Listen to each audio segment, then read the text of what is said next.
మన శరీరం అనే సజీవ యంత్రం సాఫీగా నడిచే క్రమంలో విషతుల్యాలైన వ్యర్థాలు సైతం ఉత్పత్తి అవుతూ ఉంటాయి. వీటిని మన కిడ్నీలు ఎప్పటికప్పుడు వడబోస్తూ బయటకు పంపేస్తూ ఉంటాయి.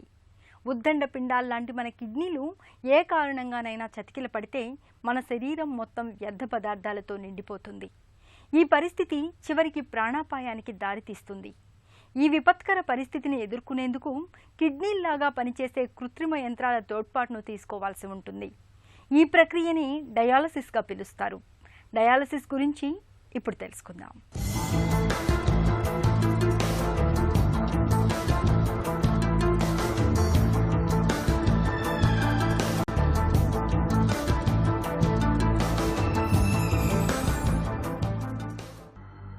కిడ్నీలు శరీరంలో వ్యర్థాల్ని వడగట్టే ఫిల్టర్లు. ఒక్క రోజులో దాదాపు 1500 లీటర్ల రక్తాన్ని శుద్ధి చేస్తాయంటే మనం కిడ్నీల పనితీరును అర్థం చేసుకోవచ్చు. అలాంటి కిడ్నీలు మధుమేహం వల్లో, హై బీపీ వల్లో, ఇన్ఫెక్షన్ల వల్లో, మితిమీరిన మందుల వాడకం వల్లో, మరే ఇతర కారణాల వల్లో ఫెయిల్ అయితే అప్పటికప్పుడు మన ముందున్న మార్గం డయాలసిస్. డయాలసిస్ అంటే కిడ్నీలు చేసే పనిని వైద్య యంత్రాల సాయంతో చేసుకోవటం అన్నమాట. హఠాత్తుగా కానీ దీర్ఘకాలికంగా కానీ కిడ్నీలు ఫెయిల్ అయితే ఒంట్లో వ్యర్థాలన్నీ అలాగే పేరుకుపోతాయి. అది మొత్తం రక్తాన్ని, తద్వారా శరీరాన్ని విషతుల్యం చేసేస్తుంది. కాబట్టి రక్తాన్ని శుద్ధి చేసే వ్యర్థాలను బయటకు పంపటం అన్నది అత్యంత ఆవశ్యకం. అందుకు ఉన్న ఏకైక మార్గం డయాలసిస్. కిడ్నీ ఫెయిల్ అయిన తర్వాత ఒక అవయవం పూర్తిగా పాడైపోయింది, దానికి ఇంకే విధంగానూ పనిచేసే అవకాశం లేదు అని తెలిసిన తర్వాత మనిషి ఎంత సంక్షోభంలో పడిపోతాడంటే, సహజంగా తనతో పాటు వచ్చినటువంటి అవయవాలు రెండు పాడైపోతే వాటి ప్రత్యామ్నాయం ఈ మిషన్లు ఎప్పటికీ కాలేవు. ఎందుకంటే కిడ్నీ చేసే అద్భుతమైన కార్యకలాపాలన్నీ కూడా ఒక ఆర్టిఫిషియల్గా ఉన్నటువంటి కిడ్నీ తయారు చేయడం అన్నది సాధ్యం కాదు. సో కాబట్టి అటువంటి అసాధ్యమైనటువంటి పరిస్థితుల్లో ప్రతి ఒక్క అంశాన్ని పరిగణలోకి తీసుకొని వాటి గురించి క్షుణ్ణంగా తెలుసుకొని సంపూర్ణంగా ట్రీట్మెంట్ తీసుకోవడం అన్నది చాలా వరకు ముఖ్యమవుతుంది. డయాలసిస్లో ఉన్నటువంటి పేషెంట్స్ తప్పనిసరిగా కొన్ని జాగ్రత్తలు తీసుకోవాలి. ఒక అవయవం శరీరంలో పాడైపోయిన తర్వాత, పూర్తిగా పాడైపోయిన తర్వాత, ఇక మన శరీరానికి ఇంకా అది ఏ విధంగానూ సహకరించదు, పని చేయదని తెలుసుకున్న తర్వాత దానికి ఒక అద్భుతమైన ప్రత్యామ్నాయంగా కనిపించేది డయాలసిస్. డయాలసిస్ అనేది ఒక శాస్త్రీయమైనటువంటి పద్ధతే కానీ అశాస్త్రీయంగా శరీరానికి ఇది గోచరిస్తుంది. ఎందుకంటే కృత్రిమంగా చేసినటువంటి పొరల మీద రక్తం ప్రవహిస్తూ ఉన్నప్పుడు దాంట్లో ఉన్నటువంటి కొన్ని పదార్థాలు రక్తంలోకి విడుదల కాబడతాయి. అలా విడుదల కాబడినటువంటి పదార్థాలు మన తిరిగి రక్తం ద్వారా శరీరం లోపలికి వెళ్తూ ఉంటాయి. సో అటువంటి పదార్థాలన్నీ మన శరీరానికి సంబంధించిన పదార్థాలు కావి. పదార్థాలన్నీ రకరకాల మార్పులకి శరీరం లోనయ్యే విధంగా తయారు చేస్తుంది. రక్తనాళాల లోపలంతా కూడా సన్నటి ఎండోథీలియం అనే ఒక పొర కప్పబడి ఉంటుంది. దాని మీదుగా రక్తం ప్రవహిస్తూ ఉంటుంది, దాని నిండా కూడా ప్రవహిస్తూ ఉంటుంది. అయితే ఈ రక్తనాళాల ఫ్లోర్ ఏదైతే ఉంటుందో, అంటే ఎండోథీలియం అనబడి సన్నటి పొర ఏదైతే ఉంటుందో అది చాలా ఎక్కువగా దెబ్బతినే అవకాశం ఉంటుంది. కాబట్టి వీళ్ళకి రకరకాల మార్పులు వస్తాయి. సాధారణ జనాభాతో చూస్తే ఈ డయాలసిస్లో ఉన్నటువంటి పేషెంట్స్లో చాలా ఎక్కువగా గుండె జబ్బులు, పెరాలసిస్, పక్షపాతం లాంటి జబ్బులు ఎక్కువగా వచ్చే అవకాశం కనపడుతోంది. దానికి ప్రధాన కారణం ఏంటంటే రక్తనాళాల్లో వచ్చినటువంటి మార్పు. ఈ రక్తనాళాలు తన మృదుత్వాన్ని కోల్పోయి పెలుసుగా తయారవుతూ ఉంటాయి. వాటిపైన లోపల కప్పబడి ఉన్నటువంటి సన్నటి మెత్తటి పొర ఏదైతే ఉందో ఎండోథీలియం, అది దెబ్బతింటుంది. కాబట్టి అది బిగుసుగా దళసరిగా మారిపోతూ ఉంటుంది. కాబట్టి రక్తం ప్రవాహం ఏదైతే ఉందో అది నెమ్మదిస్తుంది. ఎప్పుడైతే అది నెమ్మదిస్తుందో అది రక్తం గడ్డగడుతుంది. సో అలా గడ్డగట్టే క్రమంలో అది ఎక్కడైనా గడ్డగట్టవచ్చు. ముఖ్యంగా మెదడులో కావచ్చు, గుండెలో కావచ్చు, కాళ్ళలో కావచ్చు, కడుపులో కావచ్చు, ఎక్కడైనా కూడా రక్తం గడ్డగట్టే అవకాశం ఎక్కువగా ఉంటుంది. అలా గడ్డగడితే హార్ట్ అటాక్ కానీ పక్షవాతాలు కానీ ఎక్కువగా వస్తూ ఉంటాయి. శరీరానికి ధర్మానికి చాలా దగ్గరగా ఉండి దాన్ని బయోకంపాటిబుల్ అంటూ ఉంటాం. శరీర ధర్మానికి చాలా దగ్గరగా ఉండి శరీర యొక్క తత్వానికి అనుగుణంగా ఒదిగిపోయి ఉండే పదార్థాలను తయారు చేసే విధంగా మన శాస్త్రీయ దృక్పథం ఇప్పుడు పెరుగుతోంది. సో కాబట్టి అటువంటి పదార్థాలతో తయారు చేసినటువంటి ఆ సన్నటి పొరల మీదుగా మనం రక్తం ప్రవహించే విధంగా ఆర్టిఫిషియల్ కిడ్నీని మనం తయారు చేసుకున్నాం. గత 8-10 సంవత్సరాలుగా మనకు అటువంటి అద్భుతమైనటువంటి మంచి సహజమైన పొరలు, సహజత్వానికి దగ్గరగా ఉన్నటువంటి పొరలు ఉన్నటువంటి డయాలైజర్స్ మనకి ఇప్పుడు దొరుకుతూ ఉన్నాయి. కాబట్టి వీటితో మనం డయాలసిస్ చేసుకుంటూ ఉన్నాం. బీపీ ఉన్నటువంటి వాళ్ళు తప్పనిసరిగా డయాలసిస్లో ఉండగా బ్లడ్ ప్రెషర్ని చాలా బాగా అద్భుతంగా కంట్రోల్ పెట్టుకోవాలి. దానికోసం 1 లేదా 2 లేదా 3 లేదా 4 ఎన్ని మందులైనా వాడాల్సిన అవసరం వస్తే వాడాలి. అక్కడ ఎన్ని మందులు వాడామని కాకుండా ఎంత బాగా బీపీని కంట్రోల్ పెట్టుకున్నాం అన్నది ఒకటి ముఖ్యమవుతుంది. అంతేకాకుండా మంచి ఆహారాన్ని కూడా తీసుకోవాలి. కిడ్నీ ఫెయిల్యూర్ పేషెంట్స్లో ప్రోటీన్ లాస్ ఎక్కువగా ఉంటుంది కాబట్టి వాళ్ళకి ఒక మంచి ప్రోటీన్ని పప్పు రూపంలో కానీ ఎటువంటి మాంసకృతులైనా కూడా మాంస రూపంలో కానీ తప్పనిసరిగా ఇవ్వాల్సిన అవసరం ఉంటుంది. అలా కాకుండా వీళ్ళకి పళ్ళు తినకూడదు కాబట్టి వాళ్ళకి పళ్ళు తినకపోవడం ద్వారా వాళ్ళకి అనేక యాంటీ ఆక్సిడెంట్స్ ఉన్నటువంటి పళ్ళు తినకపోవడం ద్వారా వాళ్ళకి హాని జరిగే అవకాశం ఉంటుంది. కాబట్టి ఇటువంటి పేషెంట్స్ డయాలసిస్లో ఉండే సమయంలో కానీ అంతకు ముందు కానీ కొద్దిగా మంచి పళ్ళు తీసుకోవడం అనేది చాలా ముఖ్యం. మంచి ఆహారాన్ని తీసుకోవడం ద్వారా ఒక మంచి డయాలసిస్కి ఒక మంచి ఊతం ఇచ్చినట్టుగా అవుతుంది. డయాలసిస్లో 2 రకాలుంటాయి. ఒకటి హీమోడయాలసిస్, రెండోది పెరిటోనియల్ డయాలసిస్. రక్తాన్ని శుద్ధి చేయడంలో రెండూ కూడా చక్కగా పనిచేసేవి.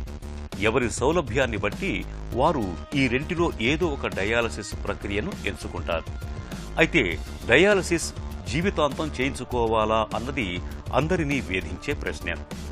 నిజానికి కొందరిలో హఠాత్తుగా వచ్చిపడే కిడ్నీ ఫెయిల్యూర్ ఉంటుంది. అలాంటి వారిలో కొన్ని రోజుల్లోనే మూత్రపిండాల పనితీరు తిరిగి చక్కబడుతుంది. కాబట్టి వాళ్ళు జీవితాంతం డయాలసిస్ మీద ఉండాల్సిన పని లేదు. దీర్ఘకాలికంగా వచ్చిపడిన కిడ్నీ ఫెయిల్యూర్ అయితే మాత్రం దానికి జీవితాంతం డయాలసిస్ చేయించుకోవాల్సిందే.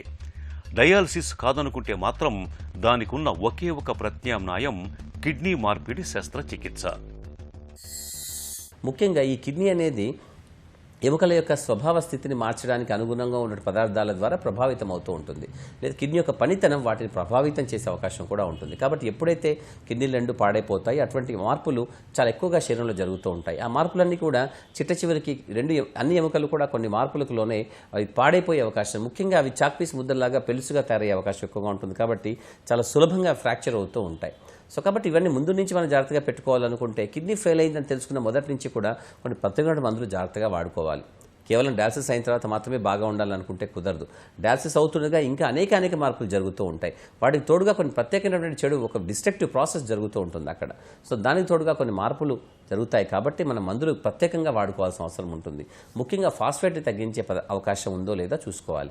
అయితే ప్రాబ్లం ఏమిటంటే ఇక్కడ మనం తీసుకునే ప్రతి పదార్థంలో కూడా ఫాస్ఫేట్ ఉంటుంది, తప్పకుండా ఉంటుంది. ఫాస్ఫేట్ లేకుండా మనం ఆహారం తీసుకోవడం అంటూ సాధ్యం కాదు. అయితే ఇక్కడ ఫాస్ఫేట్ అనేది కిడ్నీ ద్వారా సహజంగా ఫిల్టర్ చేయబడి బయటకు వెళ్ళిపోవాల్సిన అవసరం ఉంటుంది. ఎప్పుడైతే కిడ్నీ సరిగ్గా పనిచేయటం లేదో ఆ ఫాస్ఫేట్ రక్తంలో బాగా పెరిగిపోతూ ఉంటుంది.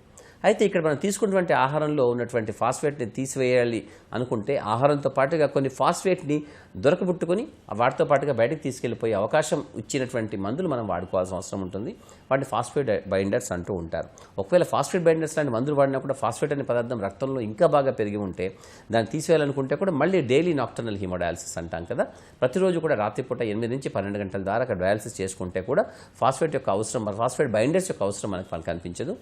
మంచినీళ్ళు తీసుకోవడం కూడా కొంచెం మితంగా తీసుకోవాల్సిన అవసరం ఉంటుంది. పెద్ద మొత్తంలో మంచినీళ్ళు తీసుకుంటే మళ్ళీ డయాలసిస్కి ఆయాసంతో వెళ్ళడము, వాళ్ళు నీళ్ళు తీసేసే ప్రయత్నంలో కొన్ని సందర్భాల్లో ఆలస్యం ఏమైనా జరిగితే ప్రాణం పోయే అవకాశం కూడా ఉంటుంది. కాబట్టి అతి జాగ్రత్తలు ఎక్కువగా తీసుకోవాల్సిన అవసరం ఉంటుంది. అందుకోసం కొద్దిగా ఉప్పు శాతాన్ని మన ఆహారంలో కొంచెం తగ్గించుకోవడము, నీటి శాతాన్ని తగ్గించుకోవడము, వాటిని అంటే పూర్తిగా తీసివేయమని కాదు, 1.5 లీటర్లు ప్రతి డయాలసిస్ పేషెంట్ తాగాల్సిందే, కాకపోతే మితంగా తీసుకోవాల్సి ఉంటుంది ఒక్కొక్కసారి.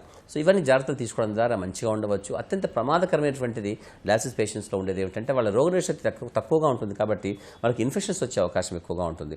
ముఖ్యంగా ఎప్పుడో చిన్నప్పుడు వాళ్ళ చేతిలో వచ్చి దాక్కున్నటువంటి ట్యూబర్క్లోసిస్ బయటపడుతూ ఉంటుంది. సడన్గా ఉన్నపళంగా ఏ న్యూమోనియాలో ఏదో వచ్చేస్తూ ఉంటాయి, మూత్రంలో ఇన్ఫెక్షన్స్ వస్తూ ఉంటాయి. అలాగే జలుబు, దగ్గు, సైనసైటిస్, చర్మం పైనటువంటి వ్యాధులు, చర్మం పైన ఉన్నటువంటి గుల్లలు, ఇవన్నీ కూడా చాలా సాధారణంగా మనం చూస్తూ ఉంటాం. ముఖ్యంగా షుగర్ ఉన్న పేషెంట్స్లో ఇవి చాలా ఎక్కువగా చూస్తూ ఉంటాం. కాబట్టి ఇన్ఫెక్షన్స్ రాకుండా వాళ్ళు మళ్ళీ సమతుల ఆహారం తీసుకోవాలి, శారీరకంగా బలంగా దృఢంగా ఉండే పద్ధతులు వాళ్ళు ఎంచుకోవాలి. అలాగే మంచి ఆహారం తీసుకోవడం ద్వారాను, చక్కటి నిద్ర ద్వారాను, మంచి పదార్థాలు తీసుకోవడం ద్వారాను వారి శరీరంలో ఇమ్యూన్ సిస్టమ్ బాగా పెరుగుతుంది అని చెప్పి మనకు శాస్త్రీయంగా తెలుస్తుంది. కాబట్టి ఇటువంటి పేషెంట్స్ కూడా మంచి జాగ్రత్తలు తీసుకోవాలి, ఇన్ఫెక్షన్స్ రాకూడదు. ఒకవేళ ఆకలి తగ్గడం కానీ బరువు తగ్గడం కానీ ఏమైనా జరిగితే డాక్టర్ దగ్గరికి వెళ్ళి ట్యూబర్క్లోసిస్ కానీ ఇంకేదైనా ఇన్ఫెక్షన్ కానీ ఉందో లేదా చెక్ చేసుకోవాలి. మూత్రపిండాలు దెబ్బతిన్న వారికి డయాలసిస్ అన్నది నిజంగానే కారు చీకట్లో కాంతిరేఖలా కనిపించే పరిష్కారమే. నిజానికి డయాలసిస్ అన్నది పూర్తి 100 పాళ్లు కిడ్నీలాగా శరీరంలోని వ్యర్థాలను వడగట్టదు. కానీ దాదాపుగా సాధారణ జీవనం గడపటానికి అవసరమైన చికిత్సగా అద్భుతంగా పనిచేస్తుంది. కిడ్నీ ఫెయిల్యూర్ కేసులో డయాలసిస్తో పాటు రోజువారీ పనులను చేసుకోవటం, మానసికోల్లాసంతో జీవించటం అన్నవి వారి ఆయుష్కు శ్రీరామరక్షలా పనిచేస్తాయి.